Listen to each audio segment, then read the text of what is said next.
Le dejo su palabra para que comience. Gracias, Rubén.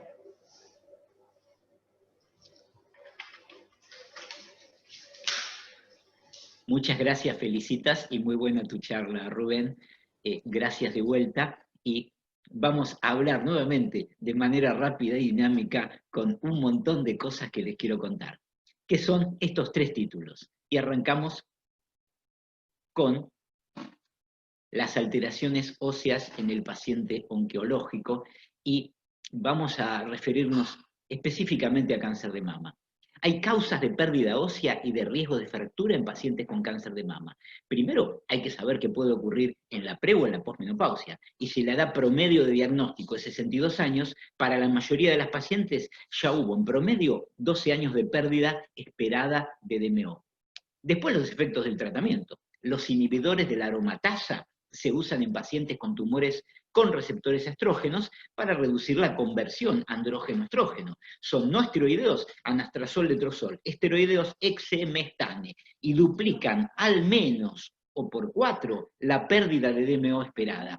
Y vemos, por ejemplo, que pacientes en el estudio ATTAC a 5 años con anastrozol pierden en columna 6, en cadera 7%, y con tamoxifeno no solo no pierden, en columna ganan un poquito. Ustedes se acuerdan que el tamoxifeno es bloqueante de los receptores de estrógenos en la mama, por eso se usa, pero es agonista en el hueso. Esos son los SERMs. Y las fracturas son 7% contra 4%, comparando estos 2 medicamentos. En la premenopausia se usan agonistas a veces del gen RH para que no haya estrógenos, y con los inhibidores de la aromatasa hay un déficit estrogénico marcado.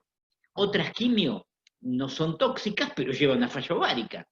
Más del 60% de los pacientes con quimio tienen amenorrea al año. Quiero decir, no son tóxicas para el hueso, pero llevan a falla ovárica. Premenopausia. A 3 años del diagnóstico de cáncer de mama, el riesgo de fractura es por 5, comparado con el esperado de mujeres sanas. Pero también sin densidad baja, porque en el estudio ABCSG18 hay fracturas patológicas en 10% de las mujeres, con densidad normal, y en 11% con densidad baja. El objetivo es identificar a pacientes con riesgo de fracturas. Con la densitometría hay un alto riesgo de densidad baja con uso de inhibidores de la aromatasa o con falla ovárica prematura.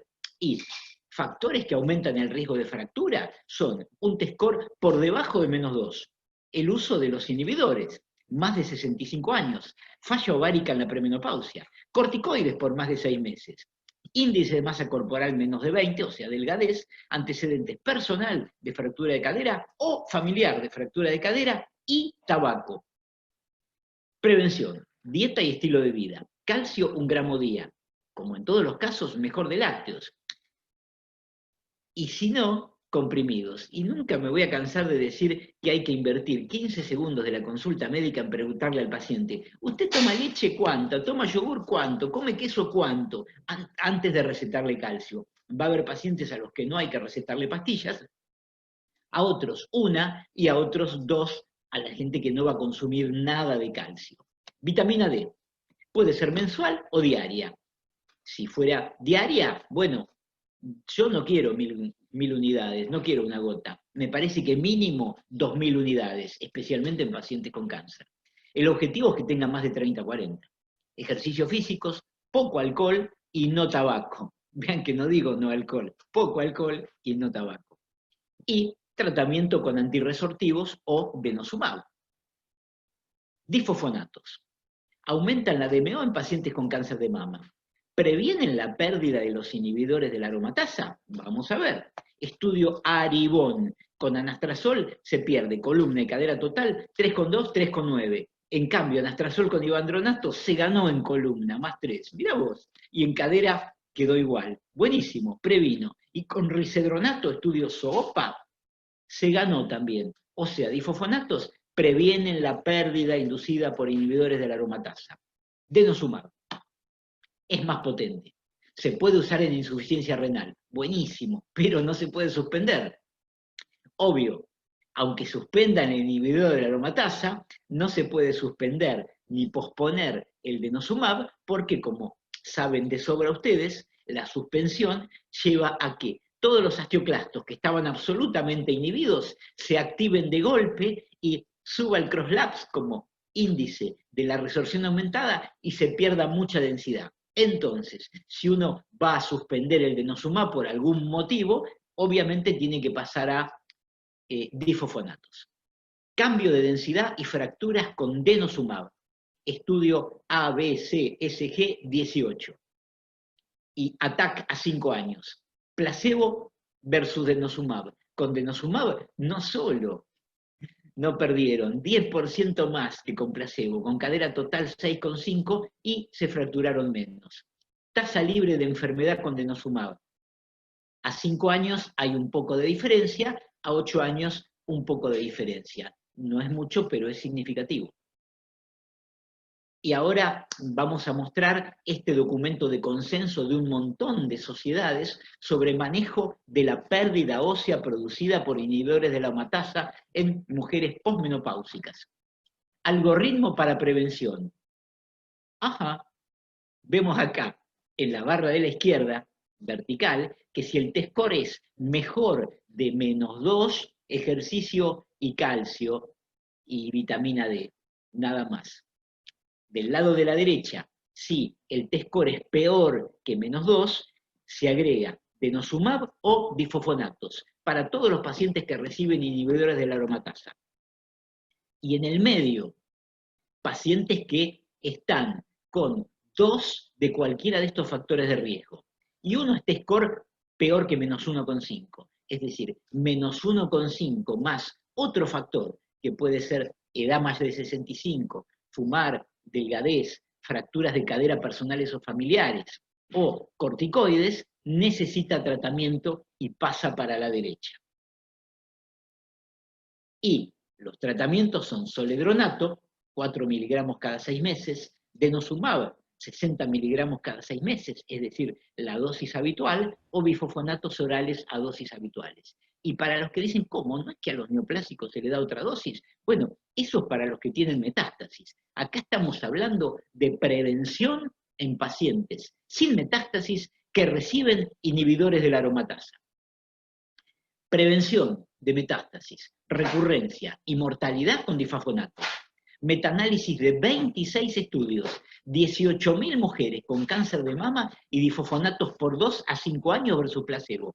Vemos que con difosfonatos las metástasis recurrentes son menos, 7,8 contra 9. La recurrencia distante es un poco menor y la mortalidad por cáncer es menor. Este es el Early Breast Cancer Trialist Collaborative Group. Y acá vemos en el mismo grupo que en mujeres posmenopáusicas se reduce la recurrencia en hueso, recurrencia a la izquierda, recurrencia al hueso en el medio y la mortalidad, es decir, se prolonga la sobrevida, especialmente en posmenopáusicas. Denosumab. Este estudio es un metaanálisis de 3 estudios sobre cambio de densidad y prevención de fracturas con denosumab cada 6 meses versus placebo en pacientes que tienen 2 estudios son de cáncer de mama y uno en el metaanálisis es de cáncer de próstata, que tiene terapia antiandrogénica, este último, y los de cáncer de mama con inhibidores de la aromatasa. Y ven que hay un aumento significativo de densidad en todas las regiones y que, en cuanto a fracturas, hay una prevención notable de fracturas a 36 y 24 meses y en todos los sitios. Es decir, el denosumab produce una prevención de fracturas notable en pacientes que están con inhibidores de la aromatasa en cáncer de mama. Conclusiones. La pérdida ósea en cáncer de mama es multifactorial. Todas las pacientes tienen que tener densitometría. No me van a preguntar a cuáles hay que hacerles. Todas. Prevención con calcio, vitamina D, ejercicio, evitar tabaco y disminuir alcohol. Intervención farmacológica ante un T-score peor que -2 o -1,5 más un factor de riesgo. Tratamiento hasta que termine el tratamiento del cáncer. Si es con denosumab, no puede quedar sin otro tratamiento. Recordar que es necesario la evaluación odontológica previa para realizar tratamientos, si son necesarios, antes del uso de antirresortivos. Y claramente, difosfonatos y denosumab previenen la pérdida de densidad mineral ósea. Paseamos un poquito por el puerto de Colonia y pasamos a un tema nuevo para endocrinólogos: alteraciones por la inmunoterapia. Y bueno, van a leer que es ICI, Immune Checkpoint Inhibitors, o CPI, Checkpoint Inhibitors. ¿De qué estamos hablando? Bueno, de drogas nuevas que tienen indicaciones. Ipilimumab, nivolumab, las más usadas, que se usan en un montón de cánceres. Como ven acá, la aprobación de la FDA para todos estos tipos de tumores y estas drogas: pembrolizumab, atezolizumab, avelumab, durvalumab y otro más agregado, tremelimumab. Entonces, vamos a ver un review, a ver qué dice. Hay afectación de estas glándulas: hipófisis, tiroides, páncreas, adrenal y paratiroides por el tratamiento. Y sobre todo, los casos son sobre todo de la hipófisis, un hipopituitarismo, y segundo en frecuencia, la tiroides. Y se produce hipofisitis por estos medicamentos, que hay distintos grados, todo es desde leve hasta muerte. También hipotiroidismo, hipertiroidismo y adrenalitis. Hay dos tipos de medicamentos fundamentalmente: los anti-CTLA4 y los anti-PDL1 o PD1. El ipilimumab es el prototipo de los primeros, anti-CTLA4, que produce una incidencia sobre todo de hipofisitis, pero también de hipotiroidismo. Mientras que el nivolumab también produce sobre todo estas patologías. La insuficiencia adrenal primaria es muy baja. Como vamos a comentar, es mucho más frecuente una insuficiencia adrenal secundaria a hipofisitis que primaria.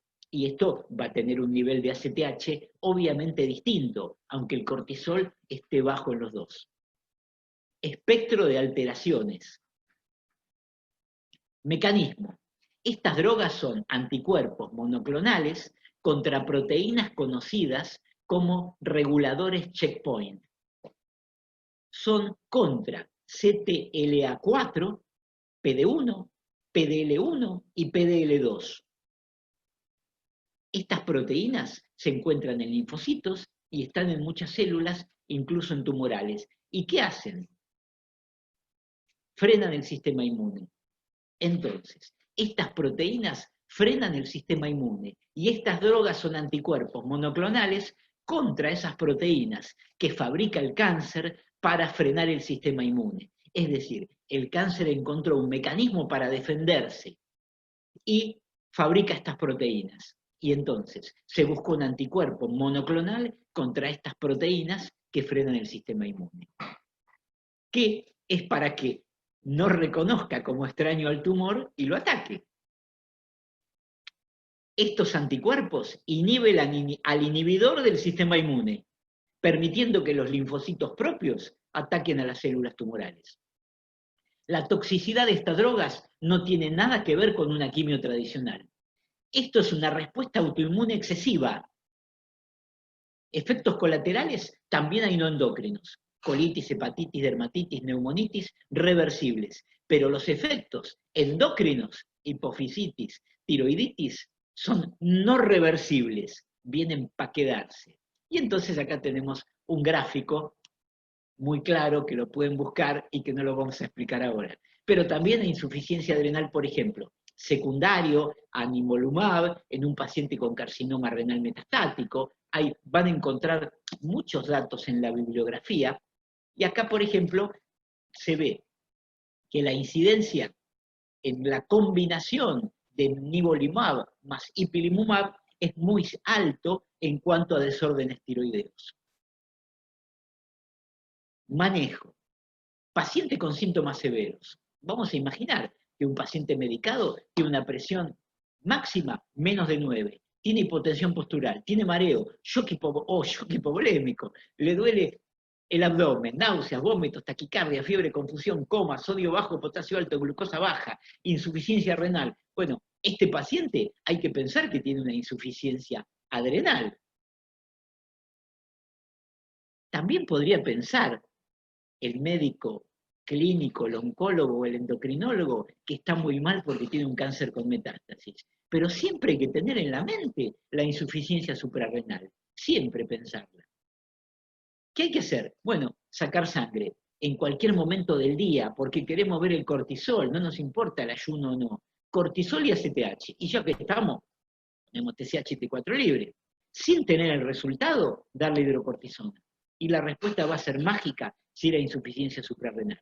¿Cuánto? Bueno, 100 miligramos endovenoso, 300 en el día, como usamos habitualmente los endocrinólogos, e hidratar. Si era insuficiencia adrenal, la respuesta va a ser mágica. Cuando esté el resultado, un cortisol menor de 16 confirma insuficiencia suprarrenal en un paciente que está claramente en este cuadro clínico. Y más de 16 lo descarta. Ahí está la cita, para que me pregunte de dónde lo saqué. Preguntar al paciente o mirar la historia clínica. ¿Está medicado con corticoides el paciente con un cáncer? Si lo está, el cortisol va a ser bajo o indetectable, por supuesto. Ahora pasamos a uno con síntomas leves o moderados. El otro era grave. Si el paciente tiene cansancio, adelgazamiento, ¿pensamos en insuficiencia adrenal o pensamos en hipotiroidismo? Le pedimos lo mismo, cortisol, ACTH, TSH, T4 libre, ionograma y glucosa. Pero acá el límite de corte va a ser distinto, va a ser más o menos el estándar. Un cortisol menor de 7 hace una insuficiencia adrenal probable. Entre 7 y 16, posible. Y mayor de 16, improbable. ¿Qué hay que hacer? Antes de la inmunoterapia, glucemia, ionograma, TSH, T4 libre, cortisol, si no está con corticoides, gonadotrofinas y testo en hombres, lo mismo y estradiol en mujeres con ciclos irregulares, FSH si están posmenopausia. Y luego cada 2 cursos de tratamiento en los primeros 6 meses. Glucemia, ionograma, TSH, T4 libre, cortisol y testosterona. Es importante que los oncólogos estén muy consustanciados con esto. Y hay un tiempo en aparecer los síntomas. Desde la primera dosis, muy importante, en semanas. Promedio, para la hipofisitis, 13 semanas, para el hipertiroidismo 7, para el hipo 14, para la diabetes 11, para la insuficiencia adrenal primaria, que es rara, 15, hipoparatiroidismo 6, diabetes insípida 3, todo con un rango variable. Y hay casos, por ejemplo, de insuficiencia adrenal aislada, y hay una guía francesa sumamente interesante. Bueno, esta parte es muy interesante. Y acá mostramos la playa en Piriápolis, con los brillos del agua, y pasamos a vitamina D y cáncer, el tercer aspecto que les quiero contar de la oncología. Este gráfico ya los comentamos, en el cual sabemos que el 25-hidroxi entra a todos los tejidos para fabricar 1,25 y no volver a la sangre, como el que se fabrica en el riñón, sino quedarse ahí para algún efecto. Y comentamos los niveles de corte, que deseable sería más de 30, y hemos comentado los valores de la IOM, y la IOM no está de acuerdo con que 30 sea mejor de 20, y la Endocrine Society considera que la opinión de la IOM es incorrecta, dirigida a política sanitaria y fortificación de alimentos, pero no para los pacientes. Hay dificultades para extraer conclusiones entre vitamina D y cáncer, porque hay escasa dosis en la mayoría de los estudios con intervención, algunos se basan en ingesta calculada y no en dosajes, hay estudios prospectivos que muestran que la sangre extraída antes del diagnóstico de cáncer, y muchas veces es un solo dosaje, y ni mencionan los estudios en qué estación del año se tomaron. Difícil de sacar conclusiones. ¿Cómo podría actuar la vitamina D? Bueno, hay evidencias de laboratorio muy claras de que in vitro la vitamina D sirve.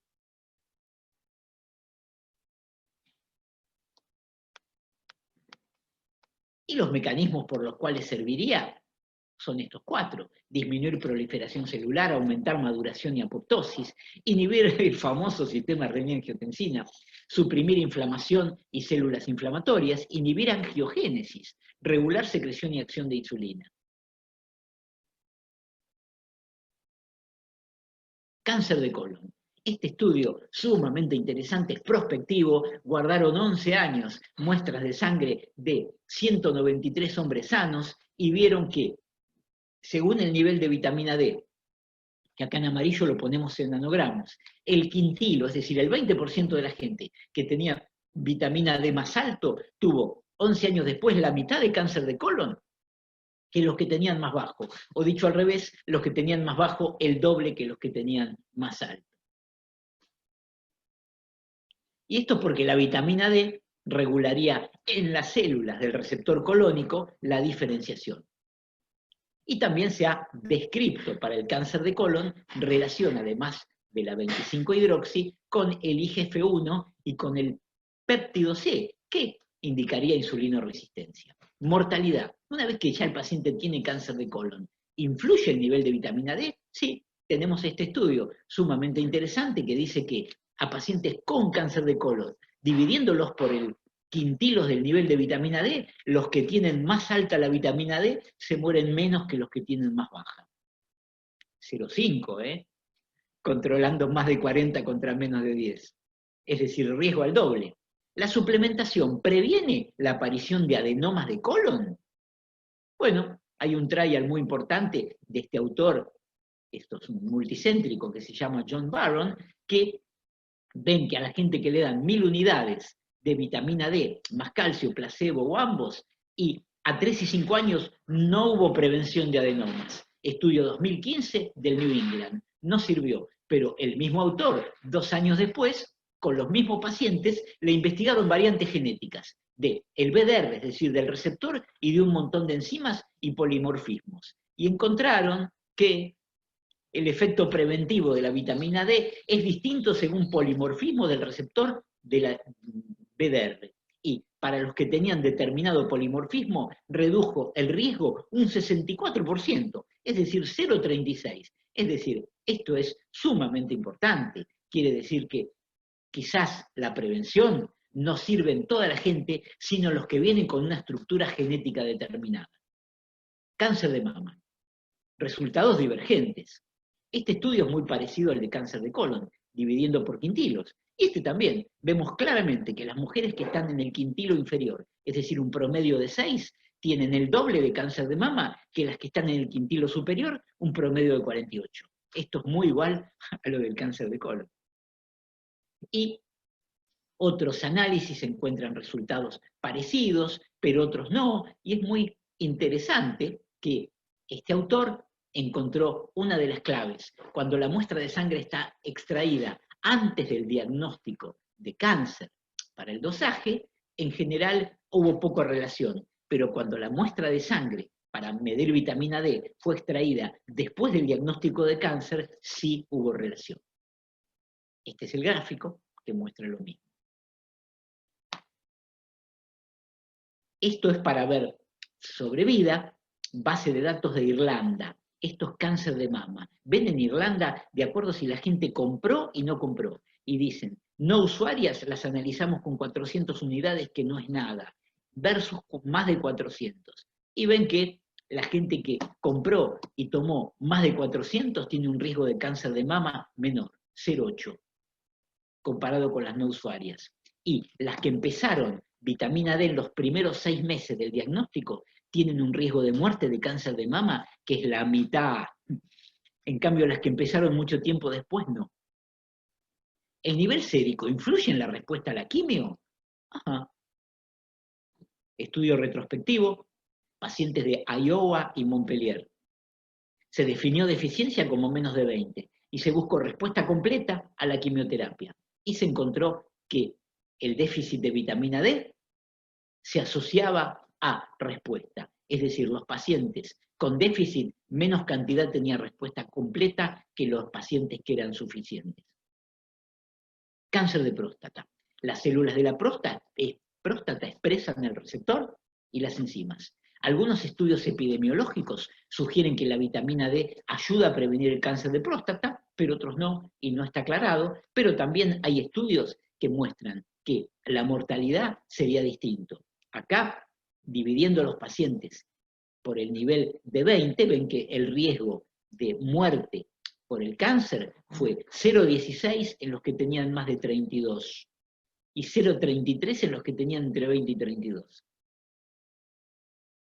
¿Existe relación entre evolución o mortalidad por cáncer y el nivel de vitamina D? Bueno, este artículo de Finlandia, seguimiento de 28 años, dividiendo por quintilo de vitamina D, los de mayor vitamina D comparado con el quintilo menor, tuvieron menor mortalidad, sobre todo para próstata, riñón y melanoma.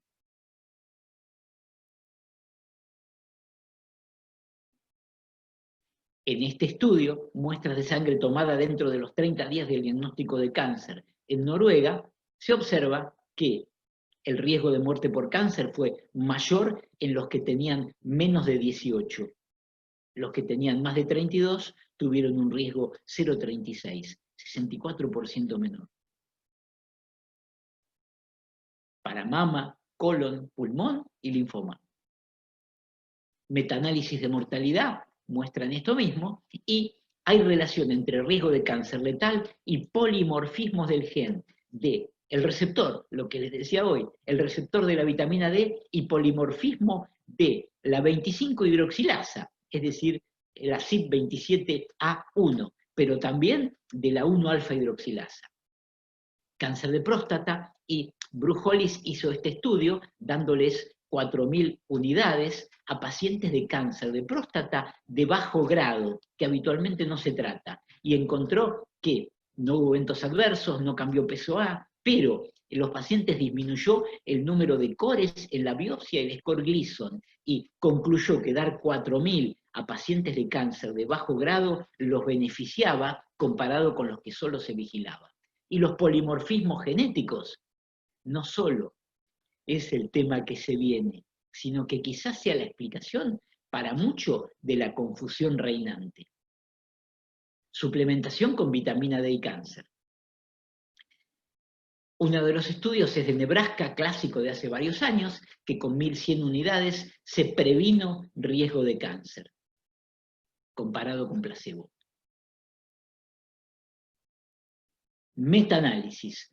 Hay pocos estudios, este metaanálisis es de 4 estudios, en los cuales se ve poco resultado, pero por ejemplo está el estudio WI que tiene nada más que 400 unidades.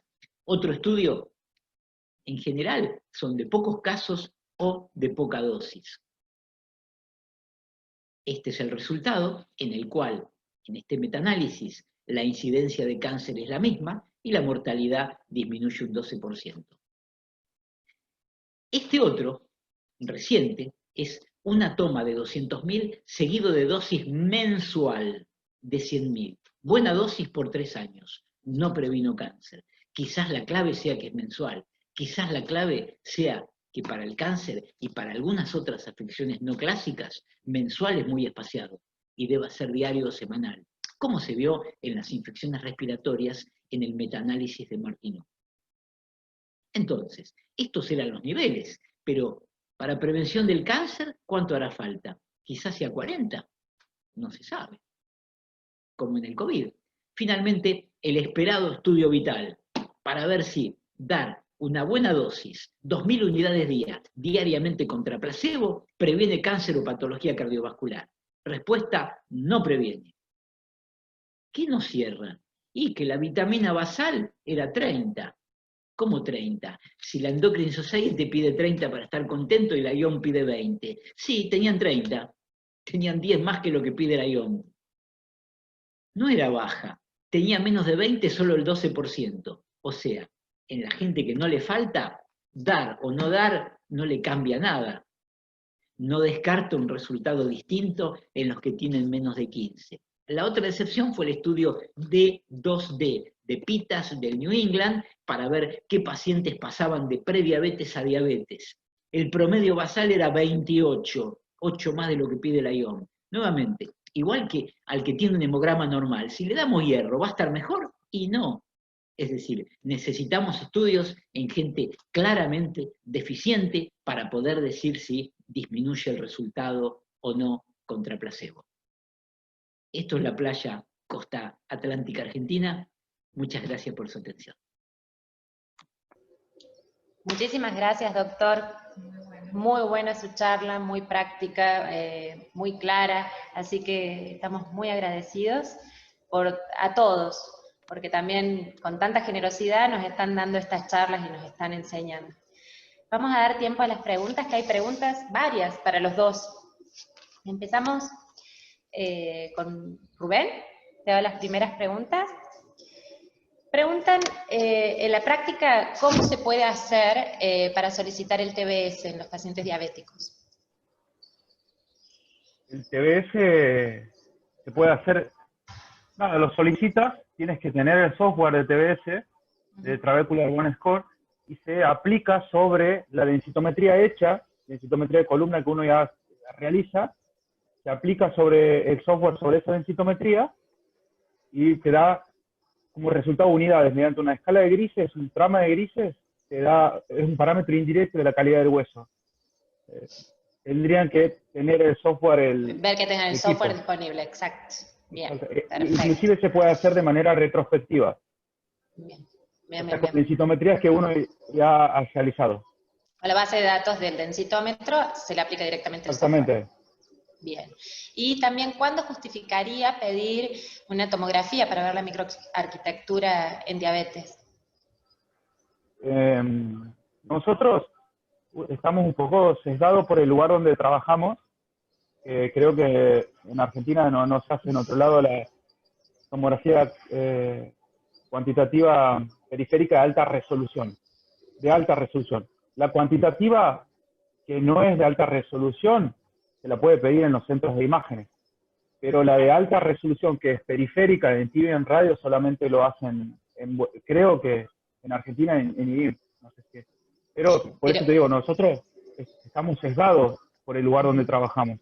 Entonces, en aquellos individuos que por ahí vienen con una fractura y no tienen factores de riesgo, tantos factores de riesgo, tienen una densitometría normal, tiene un Trabecular One Score que no está tan disminuido, y nosotros le pedimos, pero porque tenemos la accesibilidad a solicitarla. Claro. No es, pero si tuvieras que decidir y puntuar algún caso en especial. Claro, son esos pacientes que se fracturan sin tener tantas comorbilidades o factores de riesgo, ¿me entiendes? Que vos no entiendes por qué se fractura. Y que vas a definir, lo trato, no lo trato, qué pasa con ese hueso. Bien. Para investigación si te lo piden. Hoy en día todos los estudios en ensayos clínicos tienen, además de la medición subrogada, que es la densitometría, porque la densitometría no sigue siendo un parámetro subrogado, un endpoint subrogado, piden la microarquitectura ósea. Bien. Y la última pregunta para vos, Rubén, sería, ya que el FRAC subestima la densitometría o el riesgo de fractura en los pacientes diabéticos, ¿cuál sería el panel de marcadores de resorción ósea que vos sugerirías pedir en el estudio de un paciente diabético? Nosotros, bueno, yo les pido el metabolismo fosfocálcico completo. Muchos individuos como habló el doctor José Luis, muchos individuos con diabetes, la mayoría diría, tienen, y sin diabetes también tienen niveles bajos de vitamina D. Y siempre pido evaluación muscular. Nosotros hemos aprendido la importancia de la evaluación muscular, de la fuerza muscular, tenemos otras herramientas, cuestionarios de caídas, tenemos batería corta de rendimiento físico. Esta batería corta de rendimiento físico mide fuerzas de miembros inferiores, pero también mide estabilidad, y son herramientas que son fáciles de hacer, que uno las puede hacer en el consultorio, que no necesitan muchos recursos. Puede tener un dinamómetro de mano. Eso bien, también predice, porque son predictores independientes del riesgo de fractura. Así no tengas densitometría, así no tengas TBS, así no tengas nada, ese paciente que te dice que se cae mucho, ese paciente que te dice que le cuesta levantarse de una silla, este paciente que tiene alteraciones en la neuropatía diabética, seguramente tiene un riesgo de fractura. Bien. Bueno, muchísimas gracias, Rubén. Muy bueno todo. Y bueno, y el doctor José Luis, nos había quedado pendiente de la primera parte de esta mañana una pregunta de una colega que era en pacientes con metástasis óseas, si yo tengo que establecer un tratamiento con ácido zoledrónico, ¿cuál sería el esquema propuesto? Bueno, gracias, Felicitas. Eso habitualmente lo hacen los oncólogos. Uno podría decir que el zoledronato nosotros lo usamos para osteoporosis una vez por año, que para prevención de la pérdida por inhibidores de la aromatasa sin metástasis sería 2 veces por año, y en cambio en la gente con metástasis lo usan todos los meses. Y eso trae un gran riesgo de osteonecrosis de maxilar a breve plazo, es decir, a partir por ahí de 1 año. Entonces, por supuesto que hay que usarlos, pero tienen que tener mucho cuidado de este tema.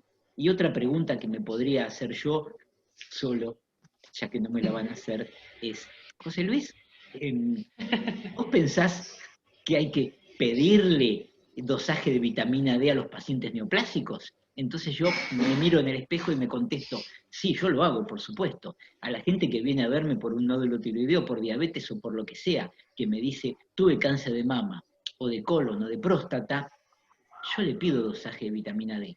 ¿Cómo lo justifico después para la obra social? Bueno, ese es otro tema. ¿Qué le pongo si sospecha de osteoporosis o hipocalcemia? Pero yo le pido, y no dudo en darle vitamina D mínimo 2 gotas día a la gente que ha tenido cáncer.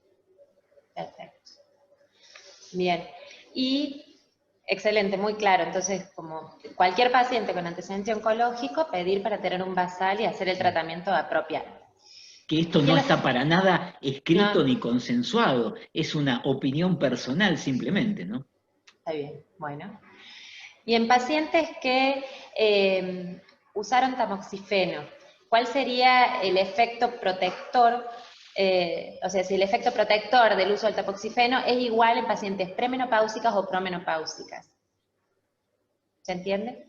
Sí, el efecto protector siempre va a estar con el tamoxifeno en cualquier edad por ser agonista para el hueso. Bueno, y el riesgo varía con la edad de la paciente en cuanto al tamoxifeno. Esa es otra pregunta del público. ¿El riesgo de qué? Sería, sí, en realidad es la misma pregunta de distintos lados. Otra pregunta que tenemos. En los pacientes premenopáusicos que usan inhibidores de la aromatasa, ¿cuándo los trato? O si se hace un tratamiento con bifosfonatos de forma profiláctica, ¿qué sugiere usted? Yo sugiero tratamiento en forma profiláctica. Para Bien. las guías, con que tenga menos 1,5, ya se justificaría tratarlo de T-score. Con lo cual, Sí, el la punto de corte pérdida es sabemos diferente. que va a ser muy marcada. Quizás con un difosfonato oral tengamos más tranquilidad y menos riesgos. Bien, bien, excelente. Preguntan también en cuanto al ácido zoledrónico, si la dosis para la prevención de la osteoporosis en los pacientes que reciben inhibidores de la aromatasa es más alta que en pacientes que lo usan por osteoporosis de forma habitual, o sea, de los 5 miligramos anuales. Sí, cada 6 meses. Perfecto. Yo tampoco lo puse acá, pero hay que medir crosslabs. El crosslabs o CTX es bárbaro, es preciso para un montón de cosas, tanto para la gente en la que le suspendemos el denosumab y tenemos miedo de si se va a desencadenar la pérdida ósea, o un paciente neoplásico, hay que medir crosslabs y guiarse por ese valor. Perfecto. Y por último, ¿qué nos sugiere usted con respecto al tratamiento con vitamina D? Si en un paciente oncológico sería mejor dar un tratamiento diario o un tratamiento mensual, sabiendo que los pacientes por ahí tienen más adherencia al tratamiento mensual, pero ¿cuál sería su sugerencia? Yo creo que para osteoporosis, para el hueso y para el músculo, el tratamiento mensual es excelente. Pero, si bien no hay evidencias claras, es muy probable que para todo lo no clásico, empezando por la neoplasia, no sea suficiente una posología mensual. Yo no dudaría en darle diaria o semanal y no mensual. Y no le tengo miedo a 4.000 unidades, ¿eh? Es decir, yo dije mínimo 2.000, pero quizás podría estar entre 2.000 y 4.000. Perfecto. Bueno, una de las últimas ya preguntas que le hago, que acaban de subir, es un paciente con inhibidor de la aromatasa y bifosfonato preventivo. ¿Cuánto tiempo uso el bifosfonato? El tiempo que use el inhibidor de la aromatasa. Bien, perfecto. Bueno, estamos muy agradecidos, estuvo muy linda toda la mañana. De vuelta, gracias a todos los disertantes por charlas tan claras, tan concisas, y por habernos dedicado el tiempo, que por ahí es lo que más nos falta. Así que muchísimas gracias a todos. Y bueno, le voy a dar paso al doctor Emilio Busquiazo para que haga cierre de las jornadas. El doctor Emilio Busquiazo es médico de planta del sector de reumatología del Hospital Señor del Milagro y es presidente de la Sociedad Salteño-Jujeña de Reumatología. Bueno, muchísimas gracias y los paso con el doctor. Sí, nada, unas últimas palabras. La verdad que aparezco como un fantasma, un fantasma ajeno a todo esto. Bueno, les quiero agradecer a las chicas la organización. La verdad que vienen hace años haciendo esto y me parece que algo que nació como un proyecto entre las dos sociedades se ha madurado como un evento ya instalado anualmente. Los disertantes, bueno, todos los conocemos, la verdad que son de lujo y además veo que van variando los temas que se van tratando y me parece súper interesante. Por ahí hablaba con Natalia, ella me decía, esto no te interesa, me decía Natalia. La verdad que es interesante, lo que pasa que, bueno, nosotros los reumatólogos por ahí tratamos osteoporosis, pero tenemos tanta cuestión fisiopatogénica y tantos tratamientos nuevos desde el punto de vista inflamatorio que a veces dejamos un poco de lado todo lo metabólico y toda esta osteología, digamos. Así que bueno, las felicito a ustedes, a los disertantes, les agradezco mucho el tiempo y estas jornadas obviamente no son mías, sino que son de ustedes y los felicito y les deseo que vayan a almorzar tranquilos. Emilio, antes te agradezco y creo que Marita, la doctora Larraudé, quiere decir algo. Perfecto, bueno, Marita, obvio. Que no pudo venir este año, no la pudimos traer. Aunque somos de la provincia de Buenos Aires, pero vamos a hacer algo que los invitamos a todos a... Desilenciarse, canten todos. Cerrando ya a la oración, cuando la luna lloraba, astillas de plata, la muerte del sol. Vamos los salteños, canten. Vamos los salteños. Y los jujeños. Murmuran al pasar, y el viento de los inviernos le dio la tristeza que la hace llorar.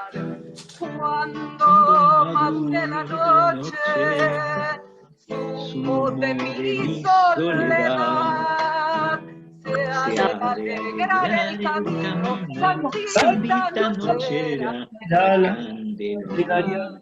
Salteñas. No, Candelaria. Bueno, la corteada. Genial, Marita, cantás muy bien. Muy bueno, gracias. Muy bueno. Muchas gracias. Mi guitarra. Genial, Marita, muchísimas gracias. Bueno, a veces más que un corolario es un tremendo final. Así que excelente, muchísimas gracias. No podía faltar en el norte la guitarra, nos faltan las empanadas. Totalmente, totalmente. No tenemos. Ya en la cuarta jornada bueno, seguro. Y si no hacemos, si se pudiera antes, hacemos la previa de las jornadas también para la devolución de esta, ¿sí? La verdad que ha sido un gusto enorme, un placer enorme haberlos tenido como disertantes acompañando estas jornadas. toda la buena voluntad, como dijo Felicitas hace rato, toda la energía que pusieron para poder estar y poder realizar todas estas jornadas, y poder en este aspecto, pese a todo, esta situación de las formas online nos ha permitido también llegar a otros lugares, así que eso nos motiva para poder seguir trabajando. Lo que sí, bueno, en el caso de ustedes, el agradecimiento de todo corazón de parte de Salta, y para el resto de los asistentes, les he dejado hace un ratito y les vuelvo a colgar enseguida el enlace para que puedan realizar la encuesta de satisfacción, que los va a redireccionar al examen, aquellos que quieran realizarlo. Por favor, nos van a ayudar un montón, tanto para poder corregirnos para las próximas jornadas, como también para saber, bueno, si tienen el deseo del certificado con el examen final. Aquellos que no hayan puesto el presente, es la última oportunidad. Los que hayan tenido seudónimos, los que usaron, por ejemplo, celulares de otras personas, computadoras que estaban a nombre de otra gente, por favor, traten de poner el nombre que corresponde, porque en base a eso se hacen los certificados, así que por favor les pedimos que puedan renombrarse en todo caso, ¿sí? Así que muchísimas gracias. Bueno, de esta parte les iba a poner un tema, pero ya no, porque ya nuestro corolario ha sido la doctora Larroude, así que nada, los invitamos entonces para las próximas jornadas del 2021. Un beso muy grande. Gracias a todos. Gracias a todos. Muchas gracias. Hermoso todo. Gracias, Gracias. Marita. Gracias a todos. Gracias a todos. Muchas gracias a todos. Y nos estaremos viendo Adiós. otra vez el año que viene. Chao. Chao, chao. Chao. Gracias.